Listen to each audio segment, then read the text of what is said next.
Bienvenue dans ce journal. Le chef de l'État était ce matin sur la tombe du général Lansana Conté pour lui rendre hommage. 6 ans après sa mort, il demeure dans les esprits. Un projet Caleta, la direction générale dans les installations thermiques. L'équipe multimédia est allée s'enquérir de la réalité. À la page santé, un hôpital mobile de campagne pour la Guinée. C'est un don de la Fédération de Russie en collaboration avec la compagnie Russal. C'est dans ce journal. Mesdames et messieurs, bonsoir. C'est avec joie que je vous retrouve dans cette édition. Il y a 6 ans qu'il nous quittait pour immortaliser sa mémoire. Le chef de l'État s'est rendu à Bouramaya pour Fosseur Alpha Condé s'est recueilli sur la tombe du général Lansana Conté. Ousmane Bangoura. À 24 heures du 6e anniversaire du décès du président Lansana Conté, le chef de l'État, professeur Alpha Condé, accompagné des membres du gouvernement, s'est rendu ce matin dans le village de feu général Lansana Conté à Moussaya. Objectif, prendre part au 6e FIDAO du défunt. Burama Faté, famille Conte Faté, Agouri Mara, Agonena, Agnon, général Lansana Conté, président. Allah ya femme. Amin ya Allah. Allah ya femme Mali. Allah ya femme Mali, amin. Enetalu. Burama Forena. Abouyana Naki. C'est ici, au mausolée à Lansana, que le professeur Alpha Condé et la délégation qui l'accompagne se sont recueillis sur la tombe de l'illustre disparu. C'est venir faire les prières sur la mosquée pour que le défunt repose en paix, que Dieu lui donne le paradis. Donc c'est pas une visite, c'est venir prier pour que Dieu se retourne vers sa famille. Les membres du gouvernement, opérateurs économiques et autres invités présents à la cérémonie reviennent sur les qualités de l'homme d'État. C'est un devoir de mémoire le président Alpha pour venir aujourd'hui chez son frère et présenter ses condoléances comme il l'a fait dès le départ, mais prier pour le repos de l'âme du défunt et faire des bénédictions. Aujourd'hui, hommage est rendu et prières seront faites pour le président général Lansana Conté. Demain, ça sera le tour du président Ahmed Sékou Touré, qui ont tous dirigé notre pays. Chacun a marqué l'histoire de notre pays.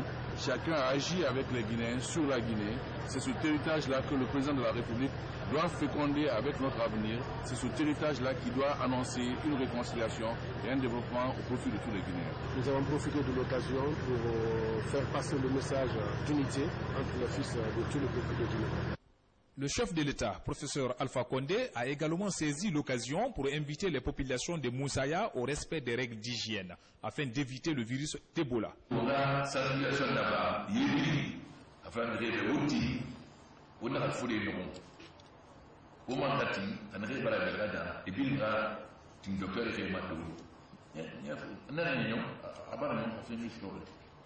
Hama il faut former les conservateurs. Vous ne m'avez pas il faut se mettre dans la cour. Donc, dynamique pas de l'humanité. Vous verrez que les pays, vous dites à ma bien avant la fin. Banque mondiale de la fin. Kuro baki mun fana nabi. Ah, que la abri fa le pas comme le maradi ka. Abri fa so malide. Hauta mo yete mali. Ah, na mona mali. Hatu bil bal ki ba mali. Fo nga masile be. Mirina mun ila mun hani amali ba wa masu gafe yare karbi fa ba yidi ita ne gwetela to bil na mana abra saburi fa ni fure am fa bi kenan ga am fa mani ke man ba so be am fa parti be fa la ginika ha mo sigira na ni fure ke fi hana an ba ma la ginika sayare na mata hali be fi sabdan independence lola man ga fite ma fite ni fera ina jama'a mana xam dee fara fu ne dañu mëne bi ma afini mëne kasala donc fu nga na fa lo be ba bara de duri kali hadi si sabe umuno na yena na gabi na kulu anu bila kulu umma yi ha fi goro kina umma hawo ka dai kula gani na ma mu liman yana fa ba fara mo ko da suma umma ko ri bana bil kalane mais nu mo ko da bi fera nuna fu no ha di fu to yiri bi na mo ne fu ne ba fa di kol mais situation jongo alko fu ne kana li na no me kon la bi simba parce que ntara na la gine ko donc ay furi won toro an sigi na toro ba na na faka man gina mais ko fa mo man wo bi mo keli wo xam ne wo mi rera ba o man bi na a fu wule da la di ina ba wula wule da ne fa fi wula bumma o ma te di hotel mun nabi hotel bu na dodo ibi mo mo fa ma sono bi ngawo o ndo mo le fa kira mo da fala ira ba le furaga bo le ga ko ma da ya o ndo mo le na sigi won kana ite ay ko le bana inna na fala bo le ga fa ne ga ko mo ne ken ala o mo bo le ko ma o mo ri girma kene na bara akili fi umma na kito na fala be umma se wo ngara fala be umma bo mo de tere na amati sino umma to ma do na amati sino ko nga transformer ina transformer amu borom donc na ka fi bilma ma la guinée rasta yare on a que le cabinet première république. Ce 6e Ofidao de feu général Lassana Conté, président de la 2e République, sera commémoré ce lundi 22 décembre 2014 ici à Lansana. Les enfants sont inscrits dans la ligne directive de la Fondation Prosmi de la Première Dame de la République. Adjadjane Kondé était dans le Labaya. Elle a rendu visite aux enfants orphelins et déshérités du village SOS de Cancan. Comme une bonne mère, elle a apporté plein de cadeaux aux enfants pour les fêtes de Noël, sans oublier des kits d'hygiène et de protection contre Ebola. Fodé Bangali Fofana nous suit ce reportage.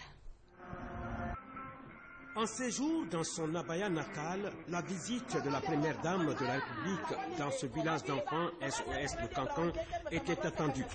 Joie et allégresse, voilà ce qu'on pouvait lire sur le visage de ces enfants orphelins et déshérités.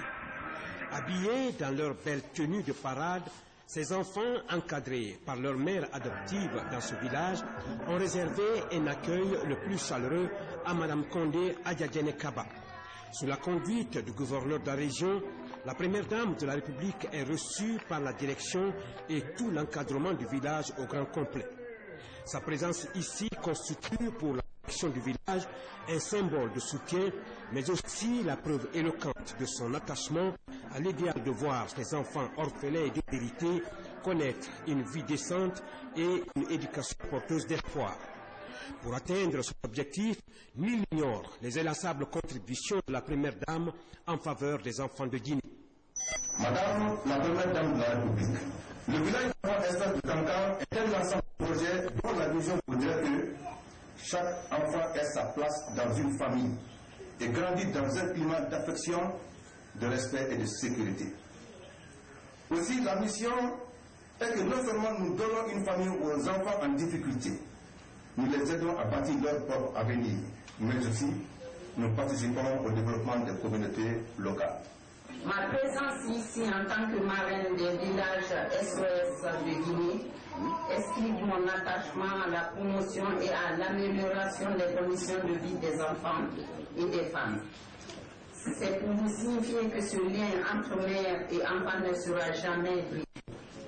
La protection maternelle et infantile est le principal programme de la Fondation Prosmi que je préside. Donc vous êtes au cœur de nos préoccupations. En venant dans ce village, la première dame de la République a apporté aux enfants plusieurs kits d'hygiène et autres cadeaux.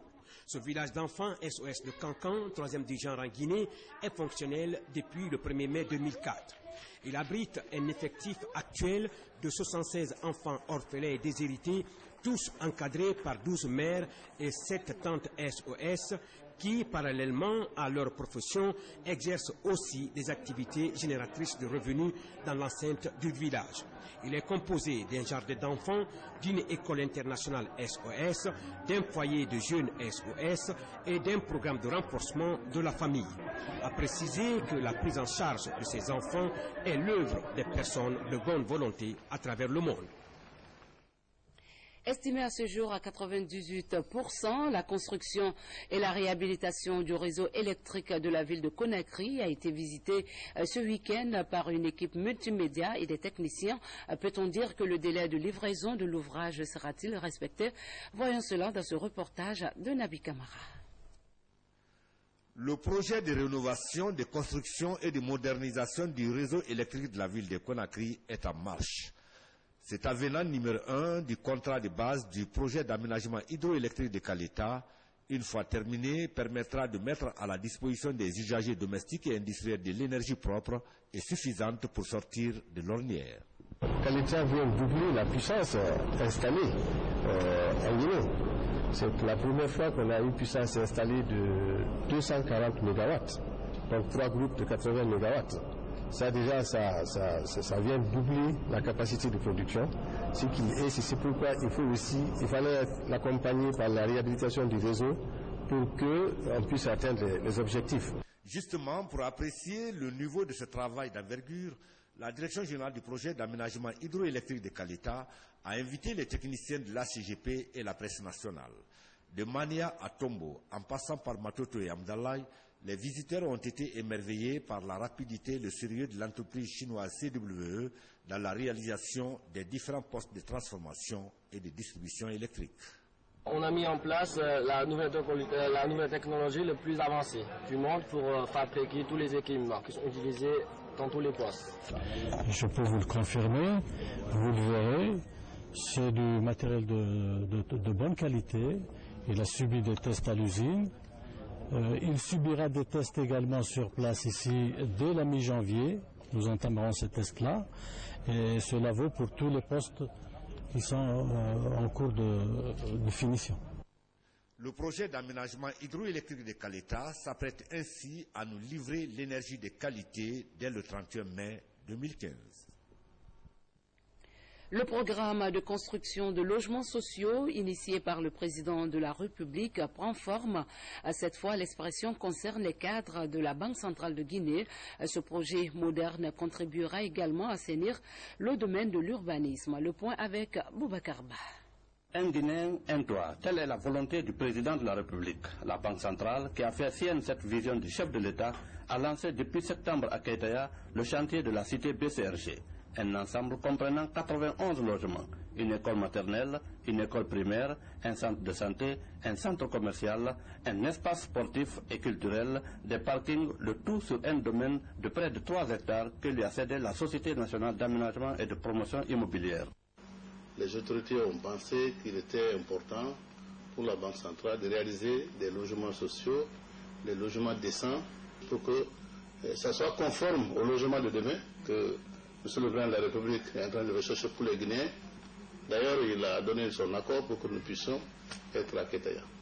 Réaliser des programmes de logement nécessite d'importants moyens financiers et la SONAPI manque de ressources pour couvrir ce déficit. Cette initiative de la Banque centrale vient donc à point nommé.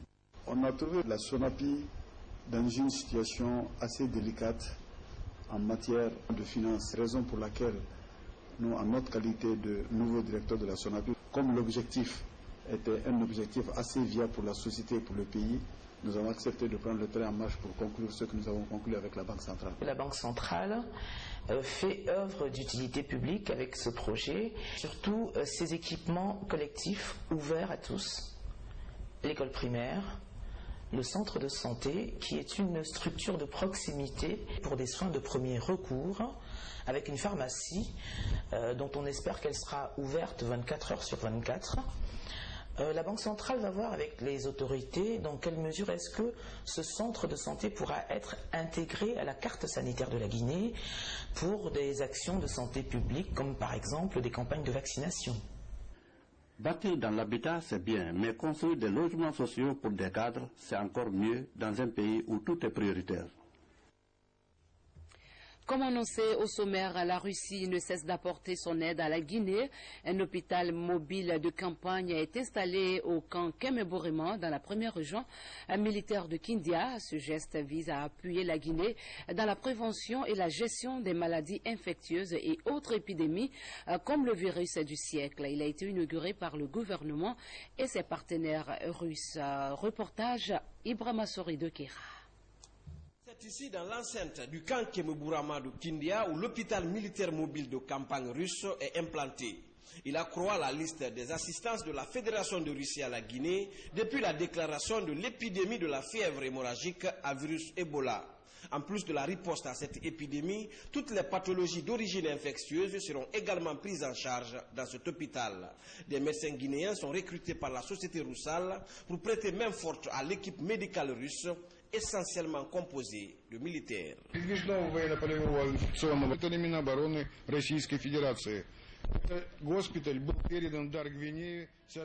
Cet hôpital a été offert à la République de Guinée comme un don de la part de la Fédération Russie et conformément à la décision prise par son Excellence le président de la Russie, Vladimir Poutine. C'est un geste symbolique parce que ça doit aider la Guinée d'éradiquer toutes les maladies, y compris la maladie Ebola, pour que notre coopération continue sans avoir des problèmes avec les maladies.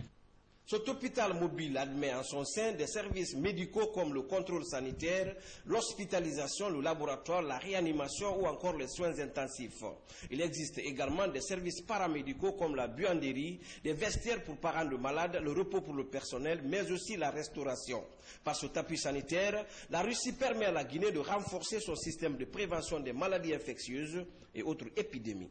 Nous remercions la compagnie Roussal, qui, à côté de ses autorités, les autorités russes, a toujours œuvré de faciliter, d'encourager et de faire appel aux autorités russes afin qu'ils puissent venir à tout moment à l'assistance de la République de Guinée. D'une capacité de 300 lits, cet hôpital est doté d'un système d'autonomie de ravitaillement en eau et en électricité.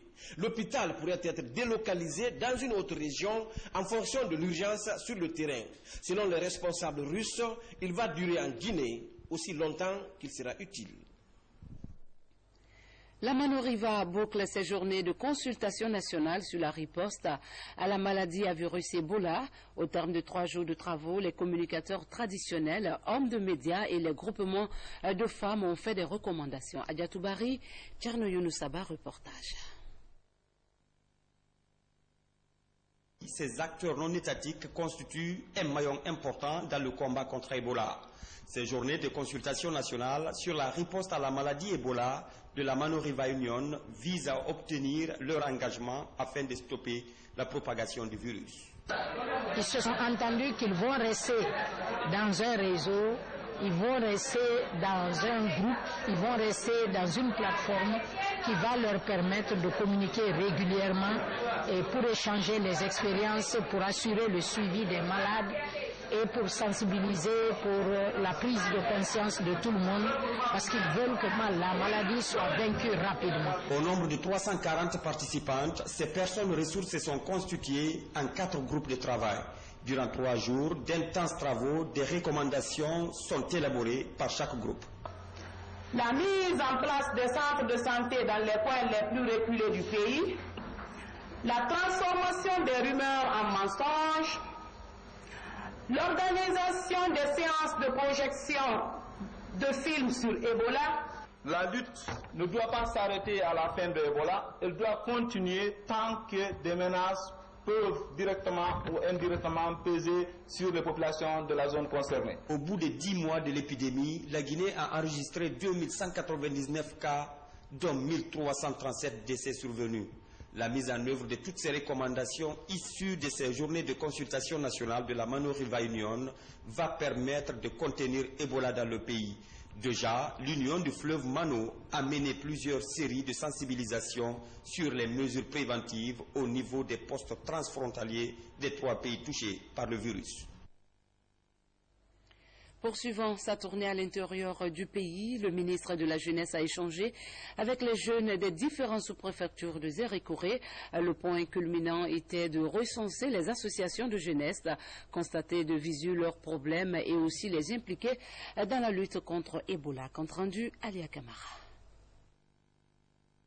Les sous-préfectures de Koulé et Soulouta figurent parmi celles qui régorgent le plus de jeunes diplômés, mais presque tous sans emploi. Une situation battue en brèche par la jeunesse des 2 localités. Ces difficultés s'ajoutent à un tableau peu reluisant de façon générale dans la préfecture de Zérékoré. Pourtant, un schéma directeur en faveur du bien-être des jeunes existe, mais une implication de l'État est plus que jamais sollicitée. Des efforts ont été fournis pour le développement de la sous-préfecture par la construction d'une maison des jeunes qui s'ouvre de fonctionnement par manque d'équipement. Zérékoré est une localité qui place la jeunesse au cœur de cette lutte contre Ebola. L'approche préfectorale a déjà produit des résultats encourageants, mais qui doivent être suivis. Qu'à 7h30 chaque jour, on est réunis là pour analyser tous les problèmes, et section par section. Il y a ceux qui s'occupent de la sensibilisation, il y a ceux qui s'occupent des contacts et ceux qui s'occupent aussi des prises en charge. Donc on analyse tous ces, et ceux qui s'occupent aussi de la logistique. Donc ensemble, on analyse les problèmes, on les recense et au cours de la réunion, chacun exprime et on voit les pistes de solutions. Cette préoccupation, celle de former des jeunes locaux pour faire d'eux des ambassadeurs dans la lutte contre Ebola, figure dans l'agenda du gouvernement, ainsi que leur bien-être à travers la création d'espaces de rencontre. Nous n'allons pas donner des délais en 1 mois, en 2 mois, en 3 mois, mais ce qui est extrêmement important, c'est que cette jeunesse sait désormais qu'elle a un répondant, que le gouvernement est là pour satisfaire les besoins qui sont satisfaisables maintenant, mais nous n'allons pas faire de promesses parce que les jeunes ont besoin que quand vous promettez, que vous réalisez. Mais ce que nous avons dit, nous avons promis quelque chose. Ils ont désormais un répondant. Et les doléances qui ont été posées avec les disponibilités que nous pouvons avoir au niveau du gouvernement, nous allons, un temps soit peu, répondre à certaines de ces doléances au niveau de certaines sous-préfectures. La préfecture de Zérékoré est le cœur de la région forestière, un centre de transit par excellence. La lutte contre Ebola ici est prise à bras le corps par toutes les sous-préfectures, décidées à faire oublier le drame de Womé il y a un peu plus de 2 mois. Cela fait maintenant 3 mois que les portes des classes sont fermées. La cause, vous le savez, c'est Ebola. Qu'à cela ne tienne, l'ouverture des classes se prépare. L'ambassade de France participe à la mise en place de meilleures conditions pour une ouverture sécurisée et sans Ebola.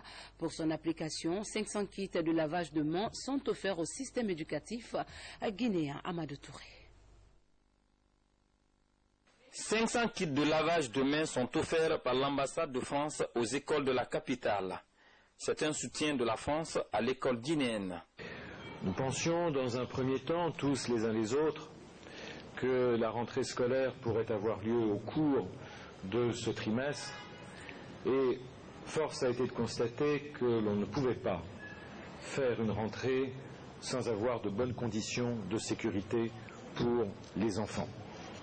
C'est la raison pour laquelle, lorsqu'il s'est agi de savoir quelle était l'action qui méritait de toute urgence avant la fin de cette année, pour que l'année scolaire 2014-2015 ne soit pas perdue, quelle était l'action qu'il fallait mobiliser, quels étaient les crédits qu'il fallait aller chercher à Paris, dans les ministères, au centre de crise, c'est bien évidemment vers le secteur de l'éducation que nous nous sommes tournés. Beaucoup de choses ont été dites, beaucoup de choses ont été vues. Mais je voudrais vous rassurer, monsieur l'ambassadeur, que l'école guinéenne va ouvrir ses portes. Le président y tient et l'école ouvrira ses portes très bientôt. Votre geste, et je le dirai, ouvre la voie à la rentrée scolaire. Cette décision intervient après plus de 2 mois de cours perdus dus à la présence de l'épidémie d'Ebola dans le pays. Les responsables en charge du secteur de l'éducation rassurent tout de même une ouverture sécurisée des classes avec une exécution correcte de tout le programme. Un forum sur le processus électoral des membres de coordination ICN Guinée vient de se tenir au Palais du Peuple. Ils étaient plus de 200 membres des points focaux à prendre part à ce rendez-vous. Auparavant, un point de presse a été animé par le comité ad hoc pour expliquer le processus. Yaya Silla. Aucune violation des droits communs des soldats ne sera désormais tolérée. Le tribunal militaire, installé à l'occasion de la réforme du secteur de la défense et de sécurité, sera bientôt opérationnel. Les cadres devant travailler au compte de cette juridiction sont en formation à Kindia. Le thème, contrôle démocratique et civil des forces de défense et de sécurité, rôle et responsabilité des magistrats militaires en matière de promotion et de protection des droits de l'homme en Guinée. Pour rendre une justice crédible, équitable, transparente, il vaut mieux avoir les outils de promotion et de protection des droits humains. Si nos magistrats militaires, à l'entame de leur carrière, sont outillés en promotion et en protection des droits humains, nous estimons que c'est un acquis pour la République. Pour qu'une bonne administration de la justice se fasse, il faut qu'elle respecte un certain nombre de garanties, et donc au nombre desquelles, bien évidemment, le respect des droits de l'homme, la question de l'impartialité et l'indépendance du tribunal. Avec cette formation, les magistrats militaires devraient connaître les limites de leur mission, ce dans le respect strict de la dignité humaine. Voilà, vous avez dû le rectifier, c'était plutôt le tribunal militaire né de la réforme des services de défense et de sécurité qui sera bientôt opérationnel. Cela passe inévitablement par des formations. Ensuite, les magistrats militaires pourraient être en mesure de juger les faits et les actes de leurs frères d'armes dans l'exercice de leurs fonctions. C'était un reportage de Mohamed Sankan. Lancement de la campagne d'assainissement du quartier Landrea dans la commune de Dixine. L'opération consiste à rendre propres les artères principales. L'initiative est de l'Association des femmes pour l'assainissement et la protection de l'environnement. Moussa Bangoura nous fait le point.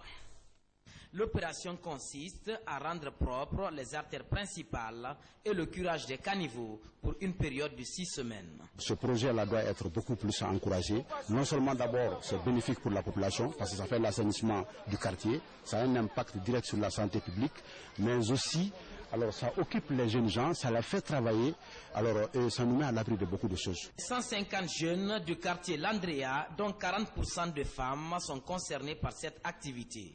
1 50 000 francs guinéens, c'est le salaire de chaque travailleur de ce projet. Quand certains voient le boulot, ils vont dire que ouais, c'est un boulot blabla comme ça, là, mais ce n'est pas un blabla. Parce que non seulement tu vas avoir un peu, mais aussi c'est une manière de contribuer pour ton pays, quoi. Tout ce que j'allais leur dire, ils ont vu réellement ce que le projet est en train de faire et ce que leur fils de Landrea est en train de faire sur ce pour pérenniser. Il faut réellement, il faut faire l'esprit de civisme, c'est-à-dire il ne faut pas mettre des ordures maintenant sur la route. Il ne faut pas prendre les caniveaux comme les dépotoirs. Financé par la Banque mondiale, le projet filet socio-productif dans sa phase 1 touchera tous les quartiers de la capitale. Et la seconde phase va couvrir les collectivités décentralisées dans le cadre des activités génératrices de revenus. Un mot de sport, Foot Expo, le grand plateau de retrouvailles des sponsors du sport international a pris fin à Marrakech au Maroc. La Guinée était représentée par la société Guinée Games. C'est le Tata Diallo pour en savoir un peu plus. Durant 72 heures, la ville de Marrakech aura cristallisé l'actualité du football mondial. D'abord par la Coupe du monde des clubs de la FIFA, puis à marge de cette manifestation intercontinentale, la 4e édition du Foot Expo Forum. Et pour la 2e année consécutive, donc, Guinée Games fait partie des exposants de ce forum grandeur nature. Sur le plan national et sur le plan international, il faut faire connaître la Guinée, surtout en ce moment difficile. Guinée Games représente tous les opérateurs guinéens et toute la partie privée guinéenne pour essayer de rayonner ce beau pays à travers le monde, le sport et la culture, qui est non seulement un vecteur de développement, mais un vecteur social et un vecteur d'insertion. Et comme pour les précédentes, cette 4e édition fut une véritable réussite tant au niveau des échanges qu'au niveau de la visibilité. C'est la première année où on reçoit autant de monde et on a reçu également des étrangers, beaucoup d'internationaux. La majorité des exposants viennent de l'international. Donc un engouement particulier cette année parce que d'une part ce partenariat a été enrichissant pour le salon et pour les intervenants, et d'autre part parce que les conférences étaient d'un niveau très élevé. Rendez-vous est donc pris pour l'année prochaine avec la 5e édition qui se veut déjà plus internationale et plus attractive que jamais. Fini cette édition de nos informations. Merci de nous avoir accordé votre fidélité.